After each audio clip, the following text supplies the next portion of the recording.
For me, it's a good morning, Eugene. For you is Tzahoraim Tovim in Jerusalem. We are today with Rabbi Dr. Eugene Korn, academic director of the Center for Jewish-Christian Understanding and Cooperation in Jerusalem.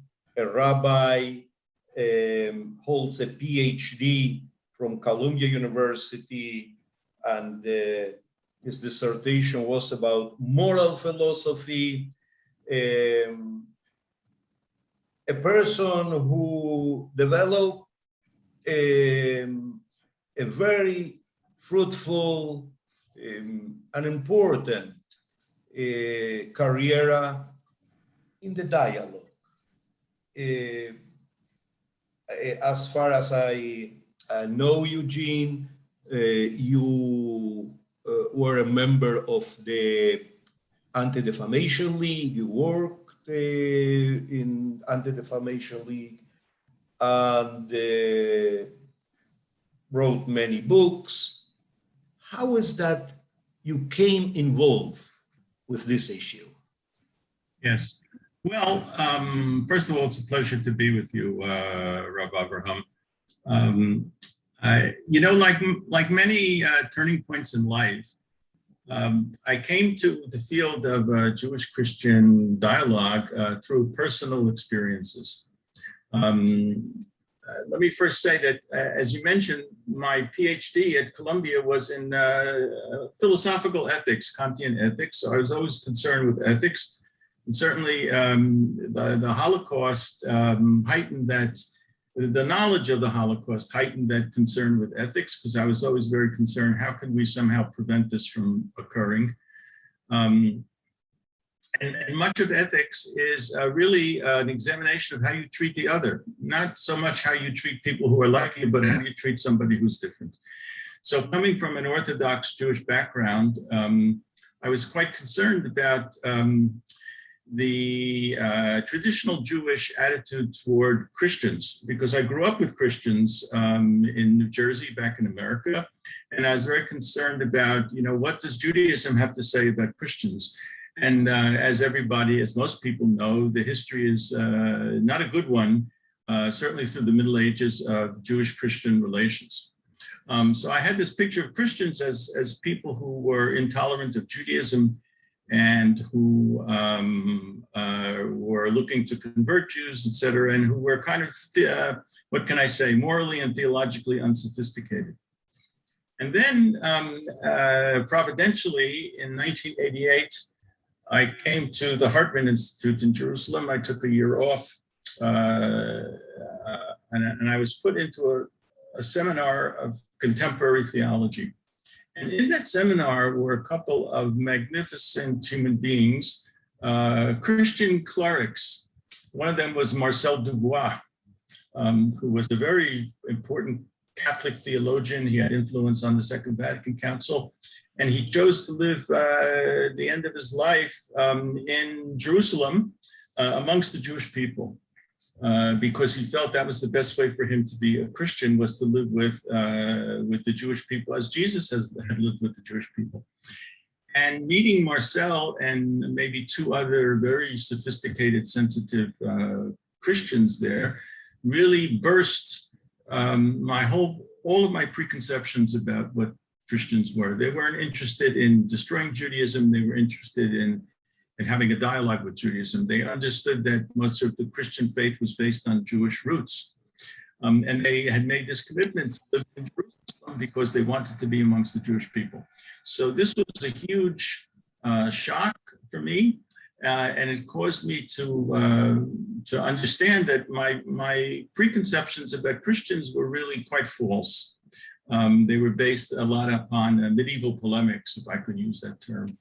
And then I began to explore really what is Christianity, and could traditional Judaism have a sympathetic and constructive attitude toward Christians and Christianity.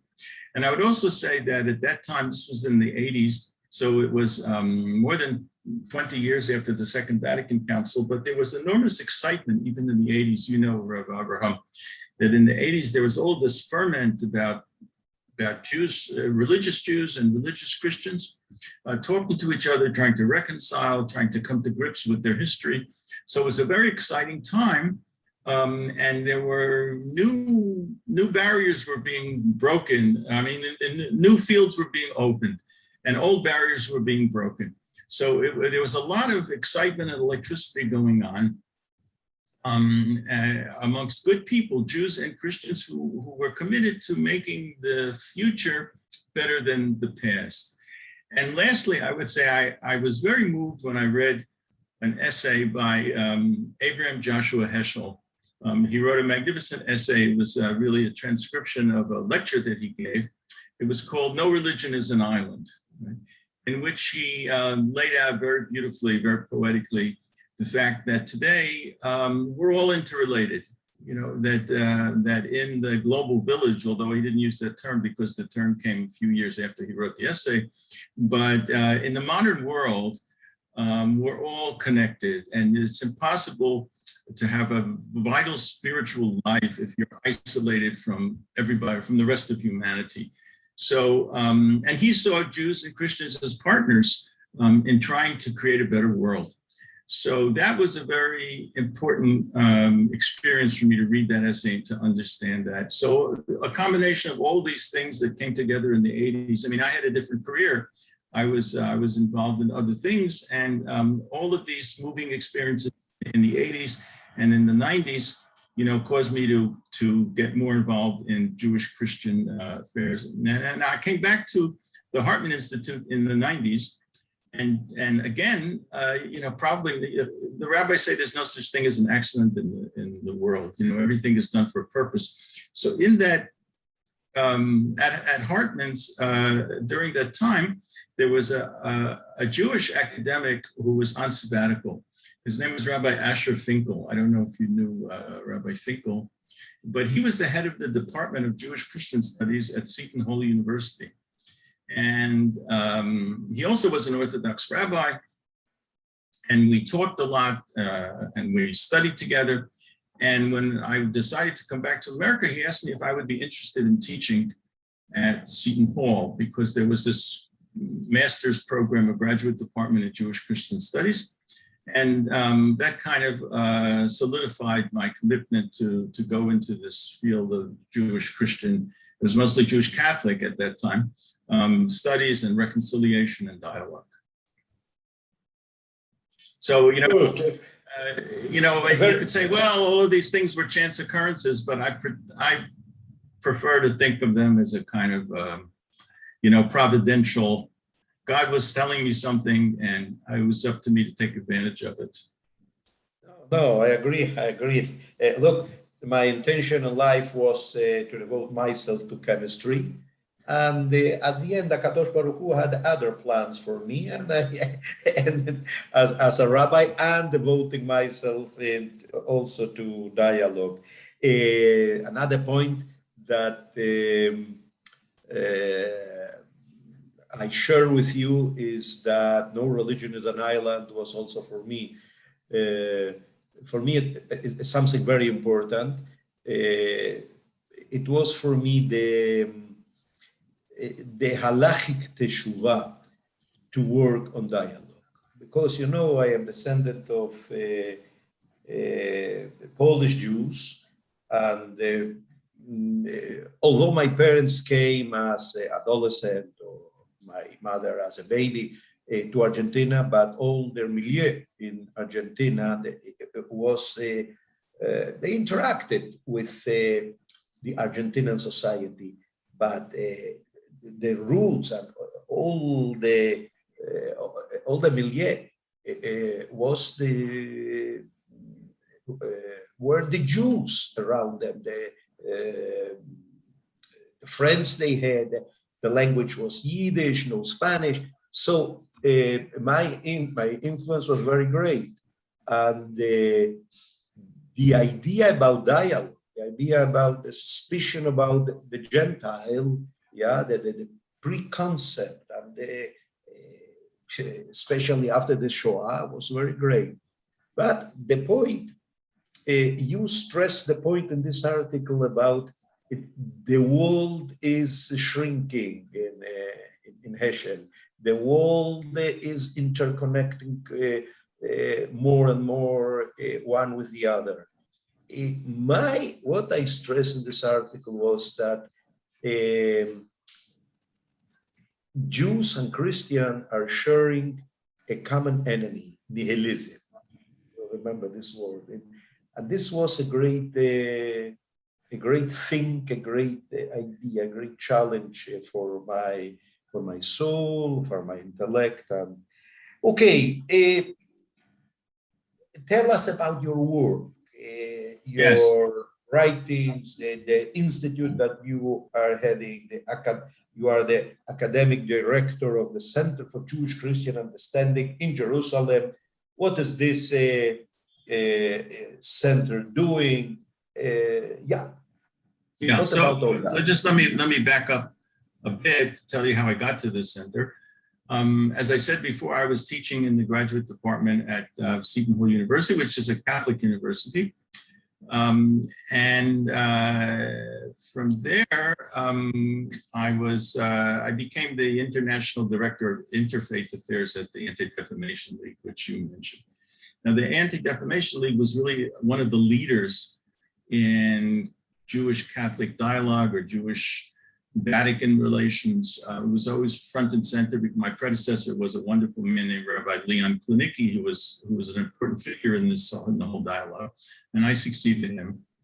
And after the ADL, I became the executive director of the Center for Jewish Christian Understanding at Sacred Heart University in Fairfield, Connecticut. And I spent a number of years there.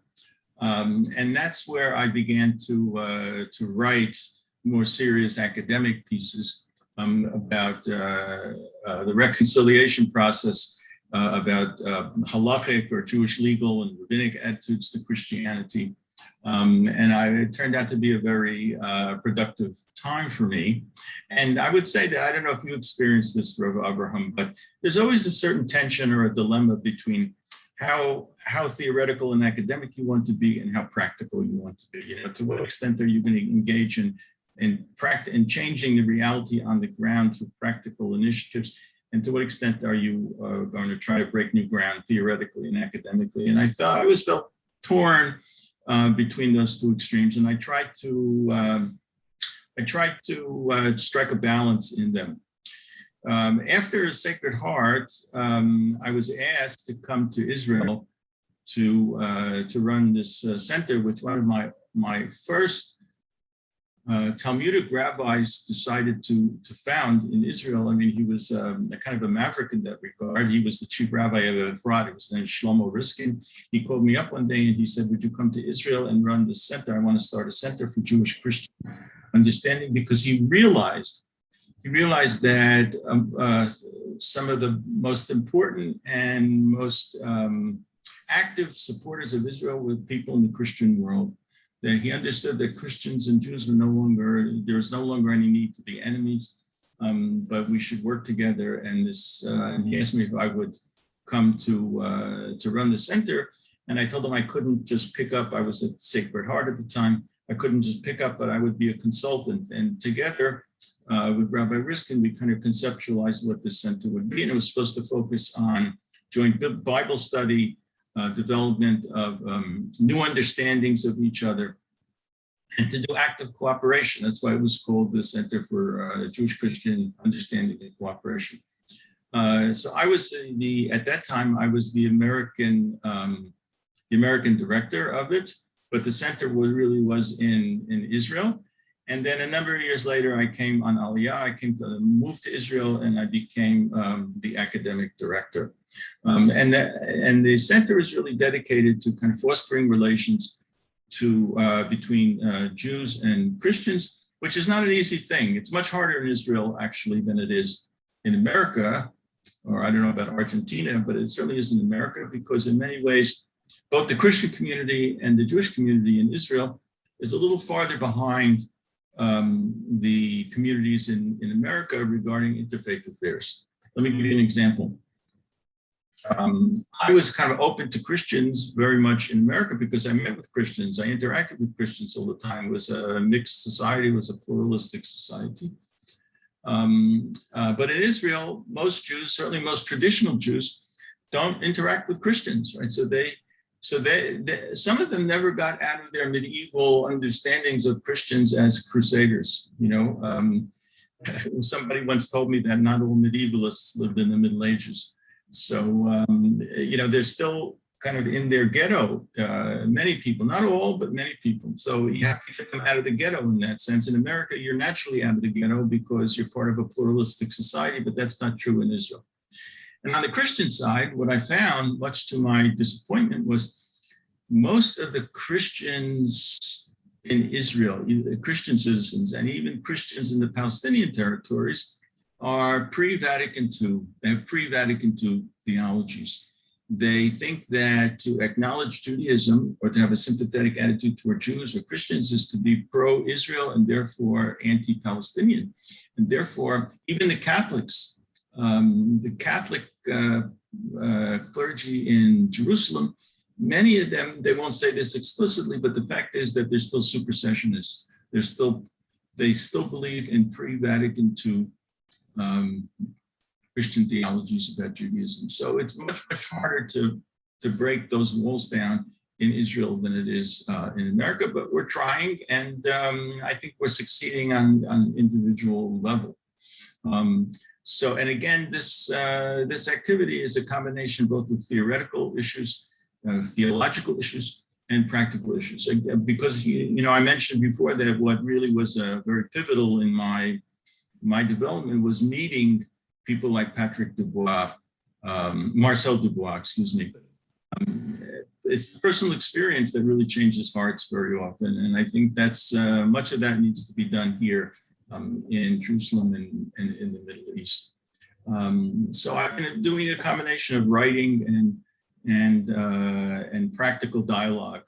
But again, it's a tough uphill battle because the cultural environment kind of militates against this mixing, whereas in America, it militates toward mixing and interfaith and live and let live intolerance. Here, unfortunately, that's not the case. And I hope that next year, my book on, with many of my fundamental pivotal essays on Jewish-Christian affairs and Jewish-Gentile relations will be published around the middle of next year. So we'll see. What is going to be the name? What is going to be the name? The name is called Israel and the Nations. The Bible, the Rabbis, and Jewish-Gentile relations. And the first half of the book is about general Jewish-Gentile relations, and the second half of the book is devoted to Jewish-Christian relations. You mentioned about Argentina and the dialogue. The reality in Argentina was very special because from one side, Argentinian society didn't develop really high degrees of democracies. We are living since '83 in a democratic system, but between the system and the spirit of democracy, there is a gap. Something is to live in a political system which you have the right to vote, and something quite different is to have politicians with a really great developed democratic idea, sense, and behavior. But in Argentina, also in the 80s and especially in the 90s, were certain number of important priests, not all the church, the ideas of the church were pre-conciliar, pre-Vatican II ideas, but were some important bishops, among them the current Pope Francis, who understood that some turning point must be done in the relationship with between Jews and the Catholics, and of course they did major things. I was a partner, one of his partners of the Bergoglio's, Pope Francis, partners in this work. Where are we standing today in the relationship between especially between Catholics and Jews? Because the Protestant church, okay, we developed some dialogue, I would say, but with the Catholics, it was, for several reasons, a bigger challenge. With the Protestants, it's very clear they had some stain with the words of the ideas of Luther, the anti-Semitic expressions of Luther, and here and there, but they had certain way in which part of this way, as far as I understand, was having a respect towards Jews, and they recognized the Bible in a different way as the Catholic. The Catholic was absolutely another challenge. And the second point that I would like to comment with you, I like a lot theory, and I studied the relationships and the theological, from the Jewish point of view, if you permit me to use the word theological, which is not a Jewish word, or neither a Jewish concept, of course. From a, let's say, theological point of view of from the Jews towards the Christians, the Catholics, I like to study and to work on that. But what I understood is that I must be pragmatic. We have to put in a very good and important side our thoughts, our philosophies, but the most important thing is how can we change, and what are we doing in order to change the feelings for one towards the other. So where are we standing now in this dialogue, and what should we do? The next steps, according to your understanding. So first of all, we shouldn't apologize for using the word theological. Right? I mean, unfortunately, in the Jewish community, in the traditional Jewish community, there are certain words that we don't use because we think the Christians have a monopoly on them. They sound too Christian, so we don't use them. One is theology. I mean, the truth is that, if you study the Rambam, for the Rambam, he had this category pardes. Pardes was the study of philosophy, and the highest form of philosophy was metaphysics, the science of God, right? So that's exactly what theology is. So he didn't use the word theology, but they had the concept. And for instance, we don't use the term mission, but what did Avram tell? What did Kadosh Baruch Hu tell Avram? That you should be a blessing to the world. That's a mission. And also we don't use the word witness. Jews don't like to use the term witness because they think it's a Christian term. But God uses it, right, in the name of Yeshayahu. He says, "You are my." So we shouldn't be embarrassed or apologetic. I use witness. Yes. If Yeshayahu on its time, he used 2 times in 51. I don't remember exactly. In the 50th chapters in Isaiah, Atemeidai. You are right. So if Yeshayahu could say it, we could say it. But that's just an aside. So where are we today? I think it's a kind of a mixed situation today. First of all, Jewish relations with the Protestant world is different from Jewish relations with the Catholic world. The Protestant world is very weak theologically today. In a certain sense, it was easier for them to reconcile theologically with Jews.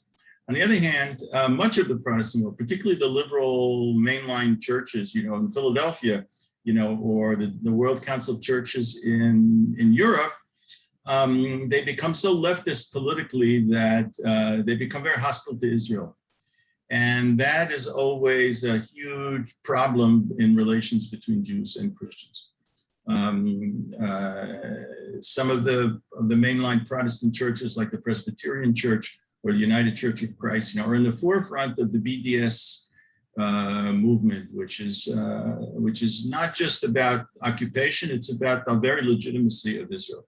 So, in that sense, I think much of the relationship with the Protestant world is broken down over this issue. The Catholic world is completely different. I happen to think that the Catholic Church is the greatest religious friend of the Jewish people today. The Catholic Church, that have a more crystallized theology, they have a hierarchical structure, so that when the Pope or when the Second Vatican Council comes out with an official pronouncement, there's a certain discipline, and it's accepted in the Catholic world. It should be accepted in the Catholic world. I'll talk a little bit more about that later. And I think the Catholic Church and Catholic theologians, wrestle with the same problem that traditional Jews wrestle with today, and namely, how do you keep the faith alive? How do you keep the tradition alive in the face of very powerful secular culture, very powerful materialistic secular culture, that has so much to offer on a materialistic level? How do you fight that spiritually? I think that traditional Jews and traditional Catholics, are engaged in the same issue here. So there's a lot to speak about. Moreover, I think because the Catholic Church was so implicated in historical anti-Semitism and historical anti-Judaism, they had to confront. I mean, why did Nostra Aetate? How did it come about? It came about because the church realized that they had to change their theology about Jews and Judaism for them to have any moral credibility into the future. They were so implicated in historical anti-Semitism and anti-Judaism, and indirectly in the final solution of the Nazis, that they had to come to grips with the problem. And they did it, I think, in a remarkable way, just a truly remarkable, I think, a heroic spiritual act. They changed their theology. That's not an easy thing for a quote unquote Orthodox with a small o institution to do. Making changes in an Orthodox institution is a very slow and difficult process. And Pope John the 23rd and John Paul II and now Francis and Benedict XVI, I think they're heroic figures in this regard, because they understood the problem and they dealt with it very seriously. And there's a paradox here, because they were so implicated in historical anti-Semitism, they had to correct it. Whereas the Protestant churches, they weren't that implicated. The Anglicans weren't that implicated, so they could afford to leave it alone. So that's a number of reasons why I think the Catholic Jewish dialogue is really the most important in that sense. We have the most in common. We have theologies that we have to wrestle with, and we really understand that no religion is an island. So in that sense. So it's a mixed bag. Now, it's not all a great success. I mean, there are still major elements within the Catholic Church that don't understand the new theology, the new Catholic teachings about Jews and Judaism. This is now 2021. In 2015, 6 years ago, there was the 50th anniversary of Nostra Aetate. So it's a lot of institutions and churches and seminaries and universities did, not so much universities, but quasi-religious institutions, they did programs about Nostra Aetate, the 50th anniversary of this great document that was passed in the Second Vatican Council. And I must have spoken in America and in Europe, 30, 40 times. And I always used to ask the audience who came to hear the lecture, how many of you read Nostra Aetate? How many of you studied Nostra Aetate? And it was pitifully low. I mean, if it was 20%, it was a lot. So there was this gross ignorance out there. So I want to see Catholics become better Catholics and really understand the current teachings of the church on Jews and Judaism and the reconciliation. That's a very practical issue. It's a huge educational and pedagogical challenge. I mean, even to the extent that you hear from very well-meaning Catholic officials, clerics, bishops, cardinals, sometimes they give catechesis or homilies in which, the old supersessionist ideas come out, right? It's not because they're malicious, but they're not sensitive to really, what the real meaning of this and how pernicious and how problematic that old language is. And it goes to the very highest levels of the church. So there's a lot of practical teaching work that needs to be done on the Catholic side. I mean, I think that Nostra Aetate and the issues surrounding Nostra Aetate should be taught in every seminary. It should be part of every seminarian's formation. That's one thing on the Catholic side. And then similarly on the Jewish side, I think Jews are woefully ignorant about what Christianity is today. As I said before, many of them still have the old medieval understanding of Christians as crusaders or ones who just want to convert Jews or destroy Judaism. So there's a lot of work just on basic education of what is the reality today amongst Jews. And the more traditional, very frequently, the more traditional the Jew, the less he really knows about the reality of Christianity. He functions, during the Middle Ages, Catholics thought they knew Jews because they had these stereotypes in the New Testament. And they thought these character, they didn't know Jews directly, so they believed in these caricatures. And the same thing is true with Jews with respect to Christians. So there's a lot of practical education that needs to be done here. A couple other challenges I think that's for Jews. First of all, Jews need to learn to trust Christians more than they have. After World War II and even into the 60s, before the Second Vatican Council, there was a lot of mistrust that was warranted because the history was terrible. But now, 50 years after that, I think Jews really need to learn to begin to trust Christians more, because at least in the Catholic Church, I think it's very sincere. They're willing, their desire to reconcile and to see and learn from Jews and learn from traditional Judaism, and to see each other as partners, not as adversaries. So Jews need to understand that reality. Also, Jews need to think differently about halachic categories or legal categories or theological categories. The old categories simply don't work anymore. That's more academic work or more rabbinic work, but I think we need to come to grips with the reality. The old theologies, the old halachic categories really don't fit the data of the reality today. So on the Jewish side, traditional Jews really need to think this through. I tried to make a start on this in some of my essays. On going back to the Christian side, I think that there's two major issues that I think it's not for me to tell Christians what they should be doing, but from where I sit, the two major issues is that the church still needs to work out the theology on how the church can be universal and still admit the legitimacy of the particularist Jews. If the New Testament, if the covenant of the New Testament is universal, how is it that the Jews fit into a very different category? Now, many Christians say it's just a divine mystery. They don't know this, but if you're a rationalist, you want to try to eliminate these contradictions. So I think there's a lot of theological work in that area.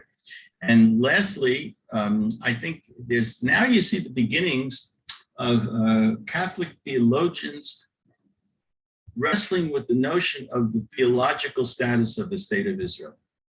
I think if for Catholics really to understand traditional Jews, they need to begin to understand not just that Israel is a safe haven against anti-Semitism, but there's a certain covenantal theological status of the land of Israel and the state of Israel.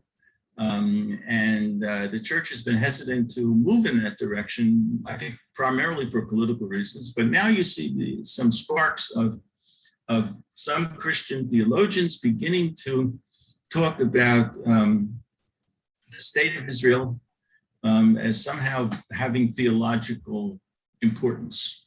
It's not that they agree with every policy of the state of Israel. I don't agree with every policy of the state of Israel, but just the acknowledgement that it's more than a political entity. There's a certain covenantal or biblical status of the state of Israel.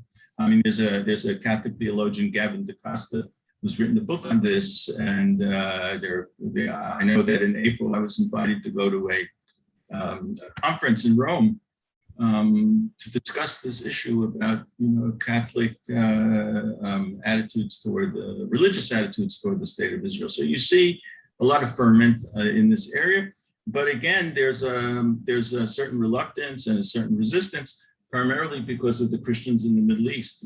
They imperil themselves if they take this position. They can't afford to alienate Arab authorities. Arab authorities in Syria and in Lebanon and in the Palestinian territories, it's very politically incorrect to take this position. But in Europe and in some academic centers in Israel, in America, you see some thinking along this line. So I think those are the main challenges, and mostly I think it's getting down to the hard work of working together and seeing each other as partners. And it's something that you mentioned before, Rav Avram, that in a certain sense we have the same enemies. We have the enemy on the left is radical secularism. That's anathema to Jewish tradition and to Christian tradition. And this is what Heschel was talking about. Neither Judaism nor Christianity can survive in a godless world and in a fully materialistic world. So that's the great challenge that we have in common from the far left. And from the far right, we have a common challenge of religious extremism and religious violence that are out to destroy, both the Christian world and the Jewish world. And that's something that we need to come to grips with and understand that it's a real enemy. And it doesn't only come from the radical Islam or the Islamist circles. It's primarily from there, but it's not only there. Neither Christians nor Jews would do well under the Muslim Brotherhood in Gaza or in Afghanistan under the Taliban. So this is something that all of us have to fight. It's a danger to our community, physical and spiritual danger to our community. That is the Jewish community. It's a physical and spiritual danger to the Christian community too.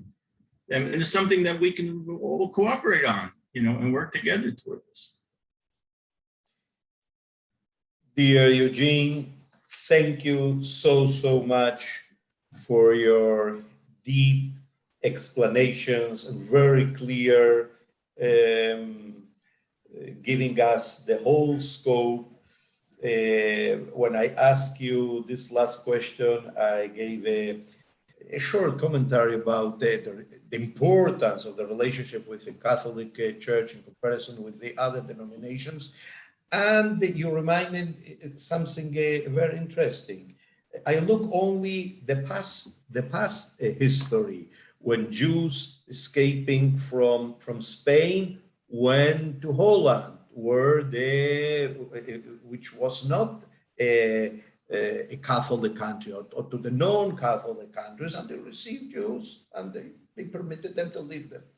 But today, really, the position of many of the non-Catholic Christian church really are so negative regarding Israel. This you remind me in order to see the whole scope. You were very, very clear.